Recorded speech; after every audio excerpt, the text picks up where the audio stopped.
एक मोठा प्रश्न सर्वसामान्य माणसाला कायम मनात येतो, की जेनेरिक औषधं ही स्वस्त असतात. ती कमी गुणवत्तेची असतात म्हणून स्वस्त असतात का? असाही एक प्रश्न येतो. नेमकं काय म्हणजे तुम्ही एफ कमिशनर आहात? नाही, याच्यामध्ये जेनेरिक औषध कमी गुणवत्तेचे म्हणून नसतात. मुळामध्ये आपण याच्यात बघितलं पाहिजे, की प्रोप्रायटरी प्रॉडक्ट जे असतात, जे इंटेलेक्चुअल प्रॉपर्टी राईटच्या माध्यमातून ज्यांनी रिसर्च केलेला आहे, डेव्हलप केलेलं आहे, त्यांना त्यांच्या बुद्धिमत्तेच्या आधारे, कष्टाच्या आधारे ज्यांनी रिसर्च करून प्रॉडक्ट तयार केलेलं आहे, त्याचं रेम्युनरेशन किंवा त्याचा मोबदला भेटावा म्हणून त्यांना काही वर्ष हे प्रॉपर्टी राईट दिलेले असतात आणि ते प्रॉडक्ट तयार करतात आणि ते मार्केटमध्ये देतात. काही वर्षानंतर तो इंटेलेक्चुअल प्रॉपर्टी राईट कमी होऊन त्याच पद्धतीचं तीच प्रोसेस तयार करून दुसरे पण मॅन्युफॅक्चर ते तयार करू शकतात.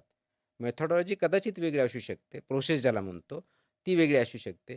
म्हणून तो इंटेलेक्चुअल प्रॉपर्टी राईटचा पिरियड संपल्यानंतर फक्त तो इंटेलेक्चुअल प्रॉपर्टीवर तेवढाच प्रोडक्ट न करता त्याच प्रोसेसेस दुसऱ्यामार्फत करू शकतात आणि म्हणून याच्यामध्ये त्याची कॉस्ट कमी होते. मेथोडॉलॉजी वेगळी किंवा हां, प्रोसेस म्हणजे वेगळी म्हणजे वाढल्यामुळे. थोडक्यात सर्वसामान्य माणसाने जेनेरिक क्वालिटी औषधं तीच असावी घेण्यापासून लागते. घाबरू नये कधी बिलकुल सगळ्यात नाही. महत्त्वाचं. या